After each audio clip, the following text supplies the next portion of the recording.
He thought humiliating her would be easy, but in less than 10 seconds, he would wish he had stayed quiet. The shooting range was alive with sharp echoes and confident voices, the kind of place where skill was measured in tight groupings at 25 yards and respect was earned in inches on paper, not words. And that afternoon, the air carried a competitive edge as men in branded jackets and polished gear compared scores, laughed loudly, and filled the space with a certainty that they belonged there, every inch of them. Then the door opened, and Emily Carter stepped inside. No one noticed at first. She didn't demand attention. Gray hoodie, slightly faded jeans, sneakers that had seen better days. She moved with a quiet steadiness that didn't match the energy of the room, her eyes scanning the lanes, the targets, the rhythm of the place, as if she were measuring something no one else could see. It didn't take long before someone did notice. Jason Miller leaned back against the counter, arms crossed, a smirk already forming before he even spoke, the kind of man who had spent years being the loudest voice in the room and mistook that for authority. His eyes landed on Emily, and in that instant, he made a decision. "You sure you're in the right place?" he called out, loud enough for others to hear. And just like that, attention shifted. Conversations paused, heads turned, and a few chuckles slipped through the air. Emily didn't respond. She simply stepped forward, her gaze steady, her posture relaxed, as if his voice hadn't reached her at all. That silence, more than anything, irritated him. "Hey, I'm talking to you," Jason added, pushing off the counter, his tone sharper now, inviting the room to join in. A couple of men exchanged glances, amused, ready for whatever came next. "This isn't a beginner class," someone muttered, just loud enough to be heard, followed by a ripple of laughter that grew a little bolder, a little more certain. Emily reached the lane, placed her bag down gently, and looked at the target set at 25 yards, the standard distance for the regulars who filled this place with their confidence. Her movements were unhurried, deliberate, almost too calm for someone walking into that kind of attention. Jason wasn't done. He grabbed a handgun from the counter, one with a heavier frame, less forgiving for anyone unfamiliar, and slid it across toward her with a casual flick of his wrist. "Here," he said, his voice dripping with amusement. "Let's see what you've got. Just try not to miss the whole board." The laughter returned, louder this time, more unified, the kind that feeds on itself, growing as each person feels safer joining in. But Emily didn't flinch. She picked up the firearm with a grip that looked natural, almost instinctive, though no one noticed that detail yet. Her fingers settled into place, her shoulders aligned, and for a brief moment, something shifted, something subtle but undeniable, like the air itself had decided to pause. One of the older instructors, standing off to the side, narrowed his eyes, watching more closely now, sensing something he couldn't quite explain. Emily exhaled slowly, her breathing controlled, her focus narrowing until the noise around her faded into the background. And in that quiet space she created for herself, the room was about to learn something it didn't expect. The moment stretched just long enough for doubt to creep into the room, not hers but theirs, because something about the way Emily Carter stood there did not match the story they had already written about her. And people are always unsettled when reality refuses to follow their assumptions.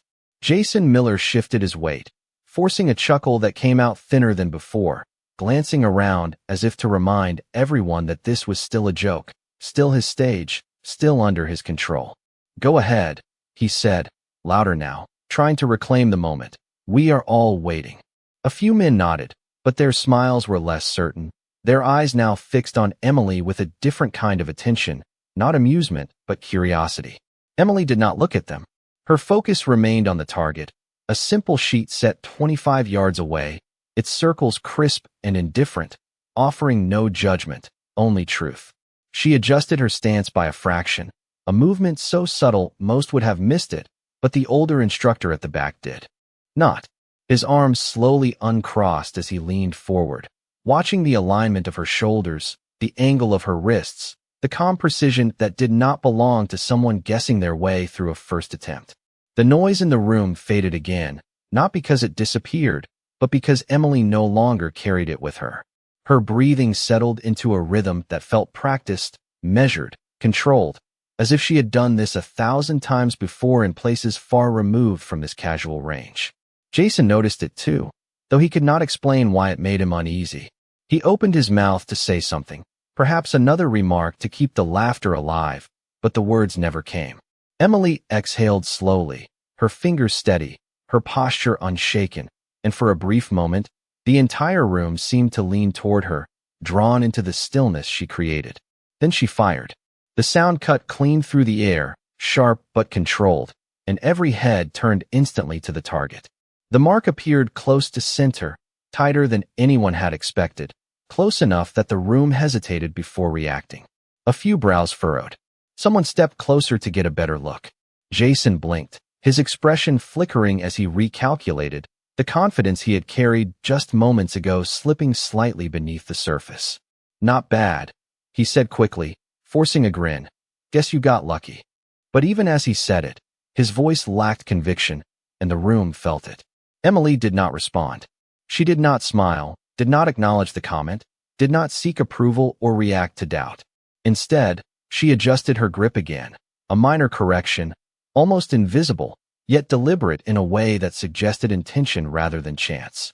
The instructor's eyes narrowed further, recognition beginning to form where curiosity had been. This was not luck. This was control. Emily inhaled again, slower this time, deeper, as if preparing for something more precise, more exact, and the quiet returned, heavier now, pressing against every person in that room. Even Jason fell silent, his gaze locked on her, the beginnings of uncertainty settling into his posture. And in that silence, just before she raised the firearm, again, something shifted completely, because now they were no longer watching someone fail, they were watching someone reveal themselves. The silence did not break this time. It deepened, settling over the room like a weight no one could shake, because now every person standing there understood something had shifted, and once that realization takes hold, it does not let go easily. Emily Carter raised the firearm again, her movements unchanged, calm, deliberate, untouched by the tension building around her, while across the lane Jason Miller felt something unfamiliar tighten in his chest, not fear exactly, but the first trace of doubt, the kind that creeps in when control starts slipping away. He crossed his arms again, trying to steady himself, trying to look unaffected, but his eyes betrayed him, locked on her with an intensity that no longer carried amusement. "Go ahead," he muttered, quieter this time, as if speaking too loudly might expose what he was starting to feel. Emily did not acknowledge him. Her world had narrowed to the target once more, the clean geometry of circles waiting at 25 yards, and for a brief second, her fingers adjusted with a precision that spoke of memory, not effort, as if her body remembered something long before her mind needed to think. The instructor at the back took a slow step forward, his gaze fixed on her stance, the alignment, the control, and now there was no doubt in his eyes, only recognition waiting to be confirmed. Emily exhaled again, slower than before, and the room followed without realizing it. Breaths held, conversations forgotten, even the distant sounds from other lanes fading into insignificance as every ounce of attention converged on that single moment. Then she fired. The sound echoed clean and sharp, but it was what followed that changed everything. No one spoke. No one moved. The second mark appeared, perfectly aligned with the first, tighter than any casual shooter could manage. The grouping so precise it demanded attention, demanded respect, whether anyone wanted to give it or not. Someone took a step closer to the target, squinting, as if hoping their eyes were playing tricks on them. They were not. The room went still in a way that could not be forced, only earned. Jason's mouth opened slightly, then closed again, words failing him for the first time that afternoon, his confidence unraveling quietly, piece by piece, as the truth settled in. This was not luck. This was not chance. This was skill, refined and controlled, revealed without effort or explanation.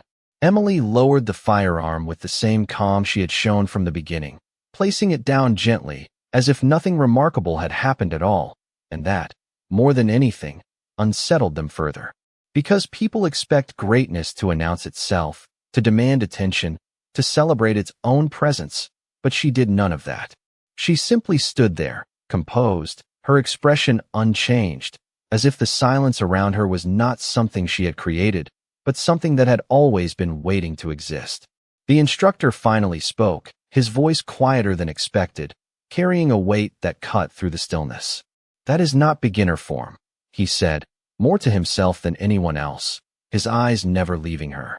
Jason swallowed, the sound audible in the quiet, his earlier arrogance now replaced by something far less certain. "Where did you learn that?" he asked, but this time there was no edge in his voice, no mockery, only a question he was not sure he wanted answered. Emily glanced at him briefly, her eyes steady, unreadable, then looked back toward the target, and for a moment, it seemed like she might speak. But she did not.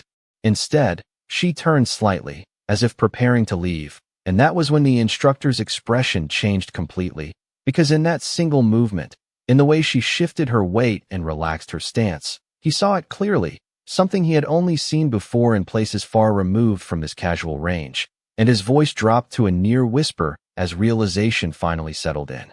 "That is trained discipline," he said, almost under his breath, and the words hung in the air, unanswered, as every person in that room began to understand they had not just witnessed a moment, they had misjudged someone they never should have underestimated. The words lingered in the air, longer than anyone expected, because once spoken, they could not be taken back, and the weight of them pressed down on every person in that room, forcing them to reconsider everything they had assumed just minutes earlier. Emily Carter did not react to the instructor's realization, did not turn to acknowledge it, did not correct it or confirm it. She simply reached for her bag with the same quiet composure she had carried from the moment she walked in, as if none of this had ever been about proving anything to anyone. That, more than the precision of her shots, unsettled them the most. Jason Miller shifted again, his confidence now reduced to fragments he could not quite piece back together, and for the first time that afternoon, he did not know what to say. The easy jokes were gone, the loud remarks replaced by a silence that felt unfamiliar, uncomfortable, almost exposing. He glanced at the others, searching for support, for someone to laugh, to dismiss what had just happened, but no one did. Their attention remained on Emily. Their expressions changed, no longer amused, no longer dismissive, but searching, questioning, as if they were trying to understand how they had gotten it so wrong.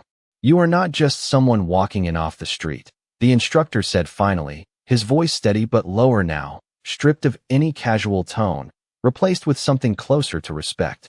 Emily paused for a fraction of a second, her hand resting on the strap of her bag, and in that brief stillness, it felt like the room held its breath again, waiting for an answer that might explain everything.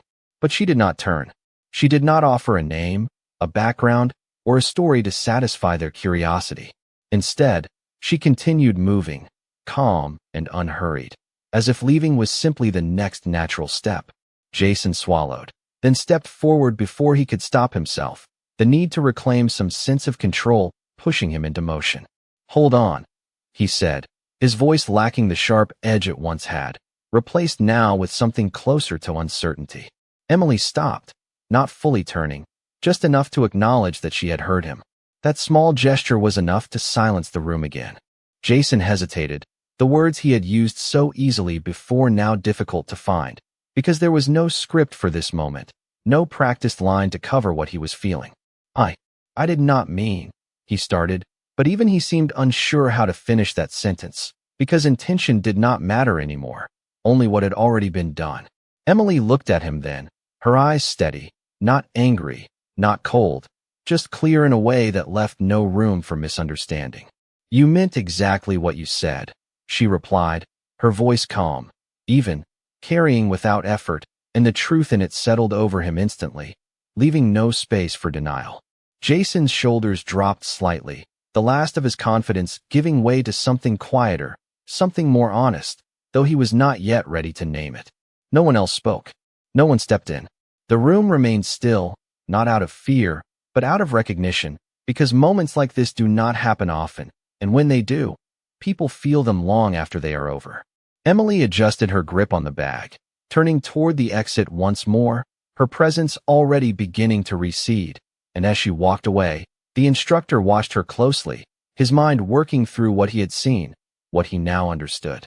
"That level of control," he murmured, almost to himself, "that does not come from practice alone." The words were quiet, but they carried, and once again, the room absorbed them in silence, Because now the question was no longer whether she was skilled, but who she really was, and why someone like her had chosen to walk into a place like this without saying a single word. The door had almost closed behind Emily Carter when the weight of the moment finally caught up with everyone left inside. Because silence does not end when a person leaves. It lingers, forcing those who remain to sit with what just happened. And for Jason Miller, that silence was louder than anything he had heard all afternoon. He stood there, staring at the empty space where she had been, his mind replaying every word he had said, every laugh he had encouraged, each one now sounding different in his head, stripped of confidence and filled instead with something heavier, something closer to regret. Around him, the others shifted uneasily, no one eager to speak first, because acknowledging it out loud would make it real, and none of them were ready for that yet. The instructor walked slowly toward the lane, his eyes fixed on the target, still hanging 25 yards away, the two precise marks sitting close together with a level of control that demanded more than casual admiration. He reached up and pulled the target down, holding it in his hands as he studied the grouping, his expression tightening slightly, not in disbelief, but in confirmation. That is controlled breathing, he said quietly, more to himself than anyone else, though every word carried across the room. That is trained alignment, muscle memory built over years. He turned the paper slightly, as if the angle might reveal more, then looked back toward the door Emily had just walked through. You do not just learn that in a weekend class. Jason exhaled slowly, running a hand through his hair, the last traces of his earlier confidence gone now, replaced by a growing awareness that what he had dismissed so easily had been something far beyond his understanding. So what? She is some kind of professional, one of the others asked, his voice uncertain, searching for a label that would make sense of it all. The instructor did not answer right away. Instead, he folded the target carefully, as if it deserved more respect than it had been given moments ago, and shook his head slightly. Professional is not the word I would use, he replied, his tone measured, thoughtful. That kind of control does not come from competition alone. The implications settled over them slowly, each person interpreting it in their own way, but none of them missing the point. Jason looked toward the door again, then down at his hands, as if seeing them differently for the first time, realizing how quick he had been to judge, how easy it had felt to reduce someone to a joke without ever asking who they were. I thought, he began, then stopped, because whatever he had thought no longer mattered, and saying it out loud would not change anything. The instructor glanced at him briefly, not with anger, but with a quiet understanding that carried its own lesson. Most people do, he said, his voice steady.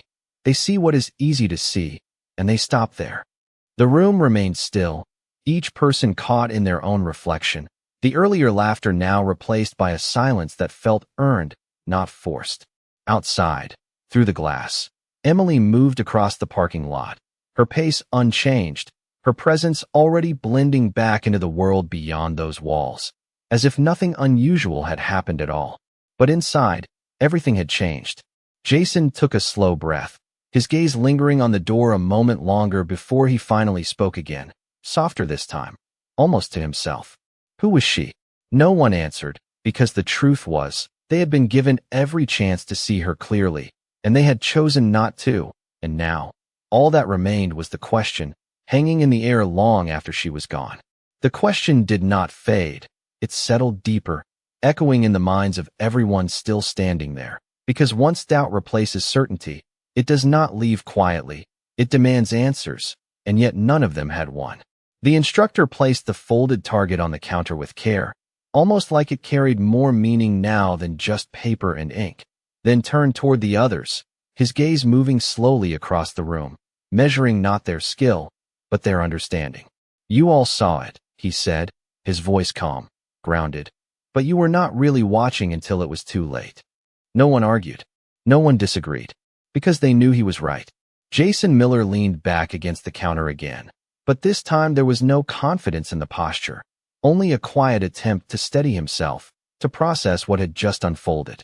His eyes drifted toward the lane, then back to the door, as if expecting her to walk back in and somehow reset everything, give him another chance to respond differently.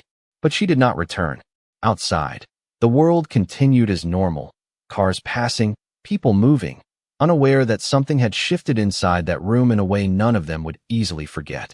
I have seen that kind of control before, the instructor continued, his tone thoughtful now, less about teaching and more about remembering. Not here, not in places like this, but in environments where precision is not optional, where discipline is not taught casually, but built into you over years. The implication hung there again, heavier this time, more defined, and Jason felt it settle in fully. This was not someone who had walked in to try something new. This was someone who had stepped into a familiar space and chosen not to reveal it. Then why would she not say anything? One of the men asked quietly, the earlier arrogance replaced with genuine curiosity. The instructor gave a small, almost knowing nod. Because people who truly understand their skill do not feel the need to announce it, he replied, his eyes briefly meeting Jason's, not accusing, but clear. They let others reveal themselves first. The words landed with precision, and Jason felt them more than heard them, because in that moment, he understood exactly what she had seen the second she walked in. Not just the range, not just the targets, but the people, the attitudes, the assumptions. He let out a slow breath, his gaze dropping for a moment before lifting again, quieter now, more measured. "We did that," he said, almost under his breath, not expecting anyone to respond, but needing to say it out loud. No one corrected him. No one softened it. Because it was true. The room remained still, but it was a different kind of stillness now, not tense, not uncertain, but reflective, as if each person was standing in a version of themselves they had not examined before. The instructor picked up the target again, unfolding it carefully, looking at the grouping one more time before placing it flat against the counter. "There is a lesson here," he said, not loudly, not forcefully, but with a quiet authority that carried further than any raised voice could. "And it has nothing to do with shooting." Jason nodded slightly, though his eyes were distant, still following the thought that had not left him since she walked out. Who she was mattered less now than what they had chosen to be in her presence. Outside, the parking lot was nearly empty where she had been moments ago, her absence as quiet as her arrival, leaving behind nothing but a memory that would not fade easily. And as the room slowly began to move again, conversations returning in softer tones, one question remained unspoken but understood by all, because it was no longer about her identity. It was about the moment they had failed to recognize it, and the realization that sometimes the most important thing you miss is not what someone does, but who they are when you are too busy judging to notice. The range slowly returned to life, but something in it had changed, like a note slightly off in a familiar song, subtle yet impossible to ignore, because once awareness settles in, it reshapes everything that follows. Conversations resumed, but they were quieter now, more measured, as if each person had become aware of how easily words could expose more than intended. Jason Miller remained where he was, his usual energy gone, replaced by a stillness that did not suit him, his eyes fixed on the folded target resting on the counter as if it held answers he had not yet earned. He reached for it, hesitating for a moment before unfolding it again, studying the grouping with a focus he had not shown earlier, and the closer he looked, the clearer it became that what he had witnessed was not just skill, but something refined, something disciplined in a way that made his earlier assumptions feel almost careless. "She adjusted between shots," he said quietly, more to himself than anyone else, tracing the marks with his eyes. "Not much, but enough." The instructor, standing nearby, nodded slightly, recognizing the observation as the first step toward understanding. "That is the difference," he replied, his voice calm. "Anyone can get close once, but control is what repeats it." Jason lowered the paper slowly, the weight of that distinction settling in, because repetition is not luck, and mastery does not reveal itself by accident. Across the room, one of the younger men shifted uneasily, glancing toward the door again as if hoping to catch another glimpse, but there was nothing there, only the reflection of the room itself staring back. "Do you think she will come back?" he asked, the question carrying more hope than expectation. The instructor did not answer right away. He looked toward the entrance, then back at the group, his expression thoughtful. "People like her do not come here to prove anything," he said finally. "And once they see what they needed to see, they move on." The words landed gently, but firmly, leaving little room for interpretation. Jason let out a slow breath, running his hand along the edge of the counter, grounding himself in something physical as his thoughts continued to shift. "So she already knew," he said, not as a question, but as a realization forming in real time. She knew exactly how this would go. The instructor met his gaze, not with judgment, but with clarity. "She did not need to know," he replied. "She only needed to observe." That answer lingered, because it carried a truth that extended beyond the moment, beyond the range, into something more personal, more difficult to ignore. Jason nodded slightly, though his expression remained distant, caught between understanding and reflection, because recognizing a mistake is one thing, but accepting what it says about you is something else entirely. The room fell quiet again, not from tension this time, but from thought, each person processing the same moment from a different angle, each arriving at their own conclusion. Outside, the light had shifted, the afternoon moving forward without pause, indifferent to what had happened inside. And yet for those who had witnessed it, time felt marked, divided into before and after, a subtle line drawn by a moment they could not undo. Jason folded the target carefully, mirroring the instructor's earlier gesture, then placed it back on the counter with a respect that had not been there before. He looked toward the door one last time, not expecting her return, but acknowledging her absence in a way he had not understood before. And in that quiet recognition, something changed within him, not loudly, not dramatically, but enough that the next time he saw someone walk through that door, he would not be so quick to decide who they were before they ever had the chance to show him. The rhythm of the range slowly rebuilt itself, but it was no longer the same rhythm, because something unspoken had shifted beneath the surface, altering the way each sound carried. Each movement was noticed, each person was seen. Jason Miller stepped back into his lane, the familiar motions now feeling slightly unfamiliar, as if he were performing them for the first time with a different awareness guiding him. He adjusted his stance, raised his arms, and looked downrange at the target set at 25 yards, the same distance, the same setup, yet it felt different now, not because the target had changed, but because he had. He took a breath, trying to replicate the calm he had witnessed, the steady control that had seemed so effortless in Emily Carter's presence. But the noise did not fade for him the way it had for her. It lingered, subtle distractions pulling at his focus, reminding him that what he had seen was not easily imitated. He fired, the sound echoing cleanly, and the mark appeared on the paper, respectable, consistent with what he had always been proud of.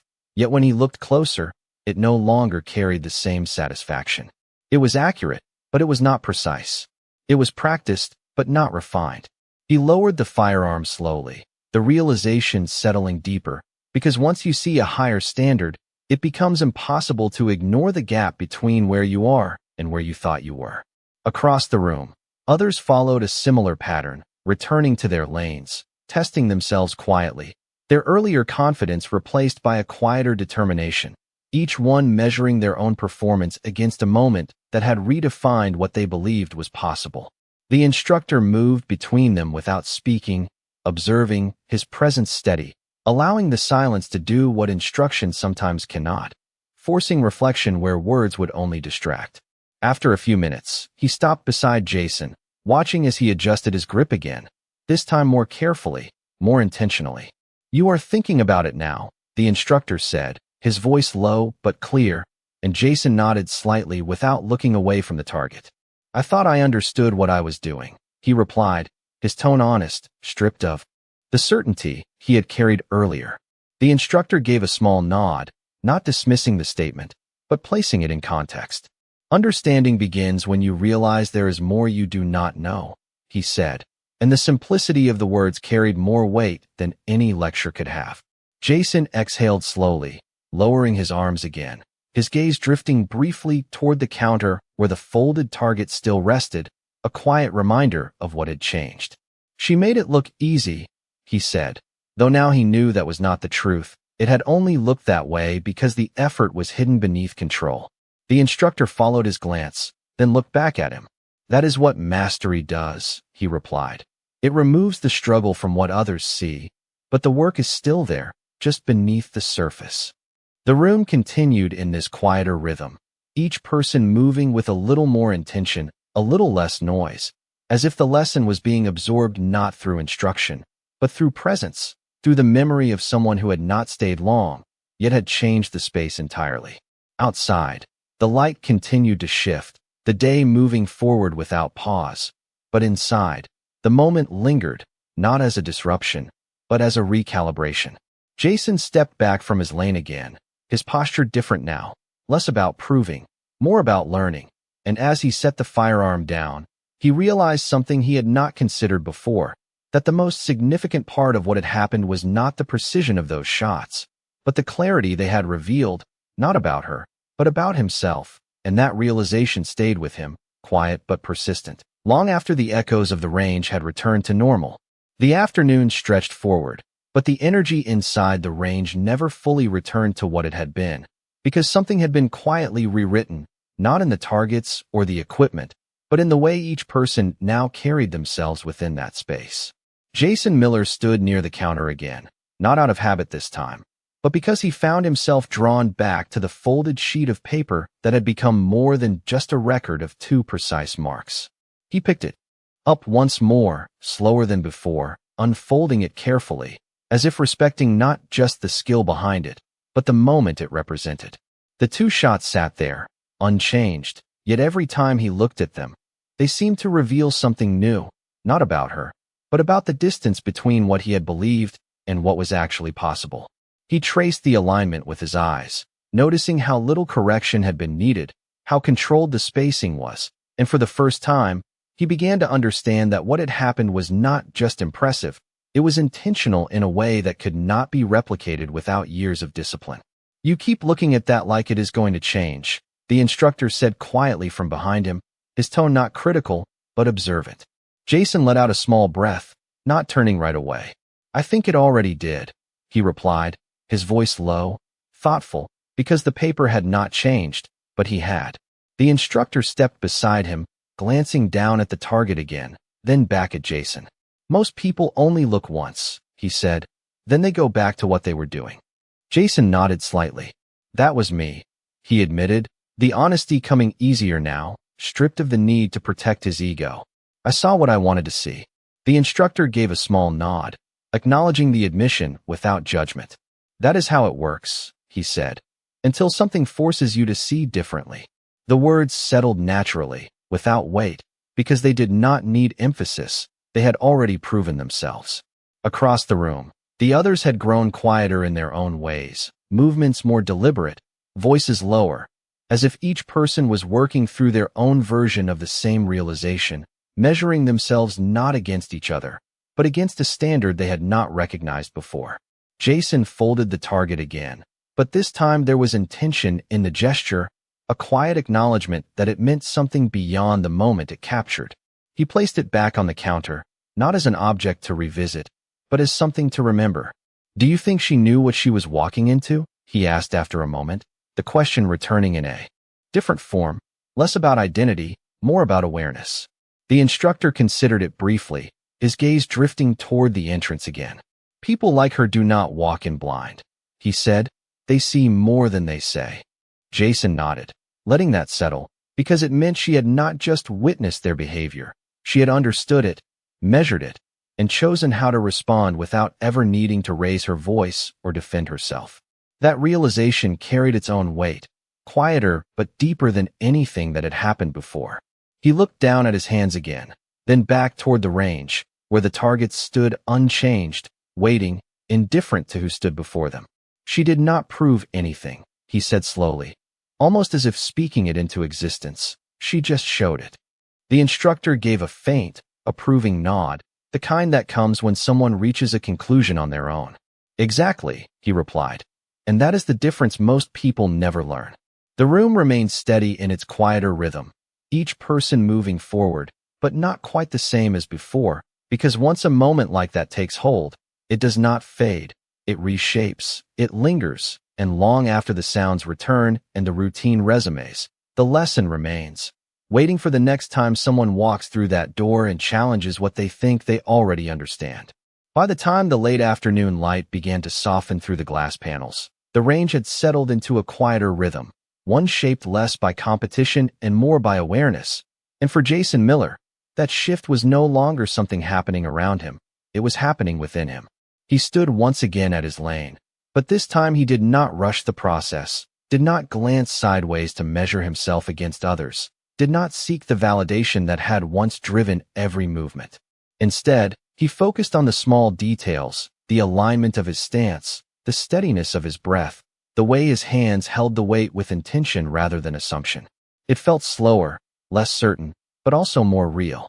He raised the firearm, his gaze fixed on the target at 25 yards, and for a moment, the noise around him faded. Slightly, not completely, but enough that he could sense the difference between forcing control and allowing it to settle naturally. He exhaled and fired, the sound echoing cleanly, and when he looked at the mark, he did not immediately judge it. He simply observed. It was close, but not precise, and instead of frustration, he felt something else, something quieter, a recognition that improvement did not come from proving, but from understanding.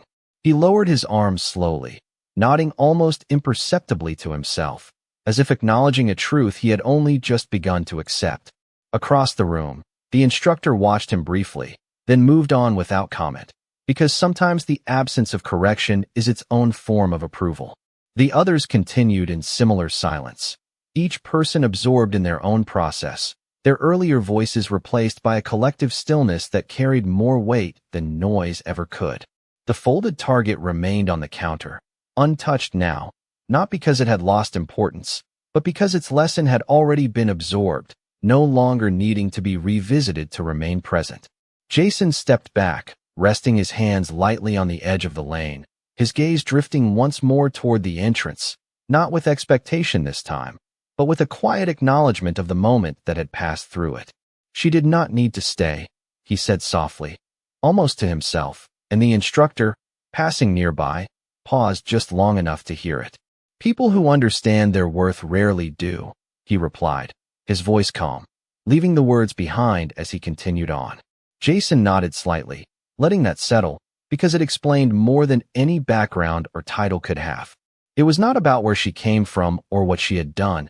It was about how she carried it, without display, without demand. He looked back at the target again, then at his own hands, seeing them not as tools of comparison, but as something to refine, something to develop beyond what he had previously accepted as enough.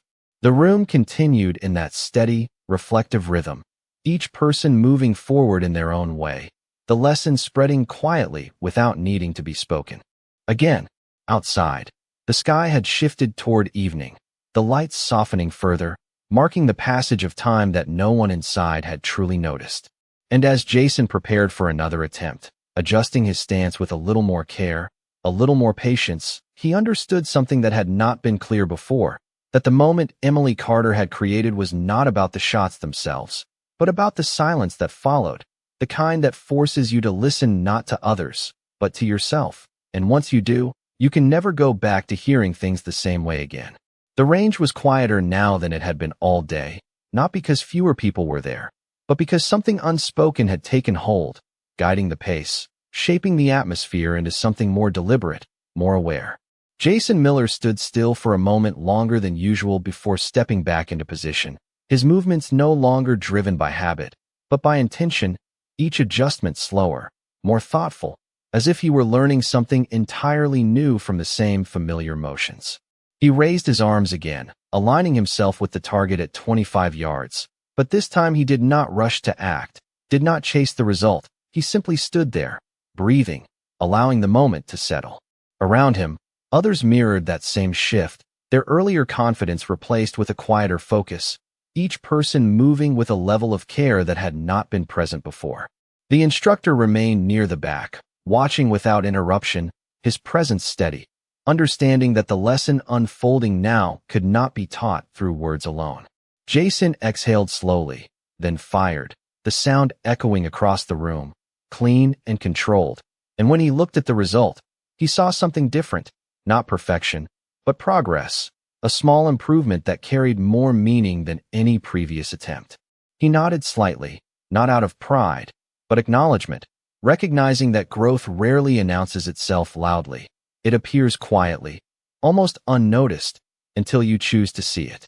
He lowered the firearm and stepped back, his gaze drifting again toward the counter, where the folded target still rested, no longer as a reminder of what he lacked, but as a marker of where he had begun to change. The instructor approached slowly this time, stopping beside him, his eyes following Jason's line of sight before returning to his posture. "You are not trying to impress anyone now," he said, his voice calm, almost observational. Jason shook his head slightly, a faint smile forming, not of confidence, but of understanding. "No," he replied. "I am trying to understand it." The instructor gave a small nod, the kind that comes when someone finally steps onto the right path, even if they have only just begun walking it. "That is where it starts," he said, then stepped away again, leaving Jason with the silence that had become more valuable than any instruction. The room continued in that steady rhythm, each person engaged in their own quiet process, no longer competing, no longer seeking validation, but refining, adjusting, learning in ways they had not considered before.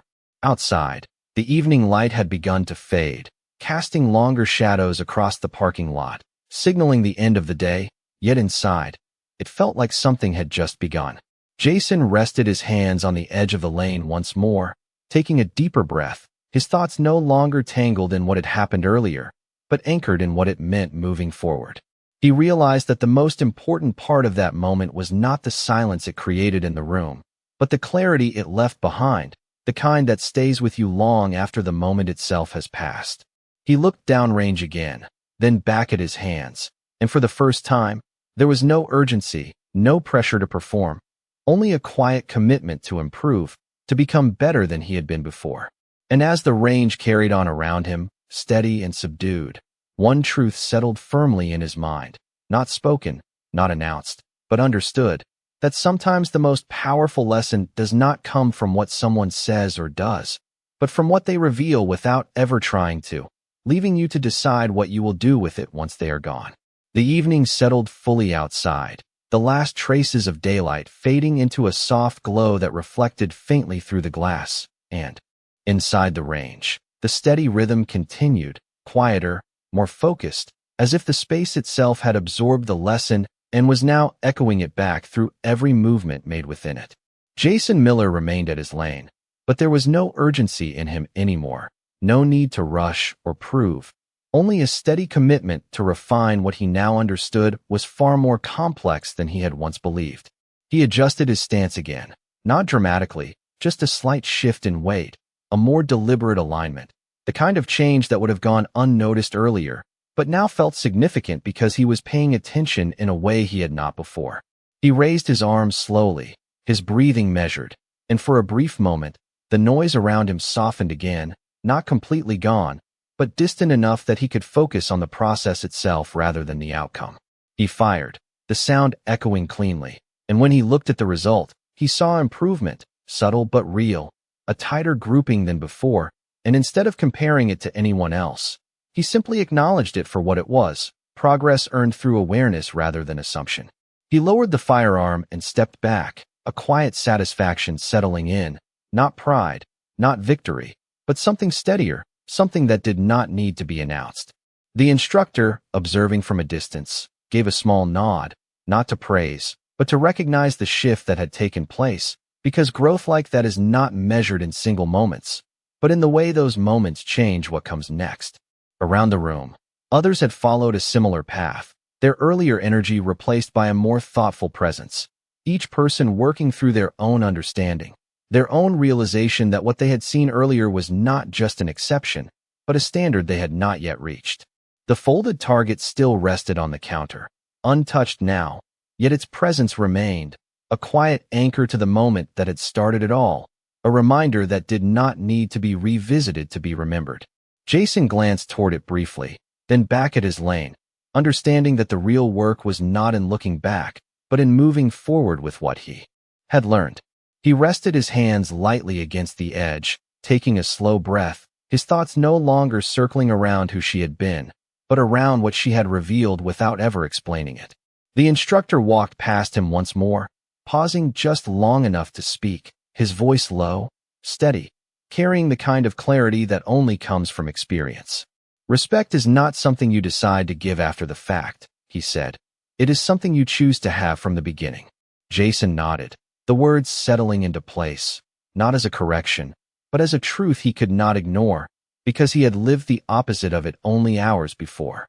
He looked toward the entrance again, not expecting her return, but recognizing now that her absence had left something more valuable behind than her presence alone could have.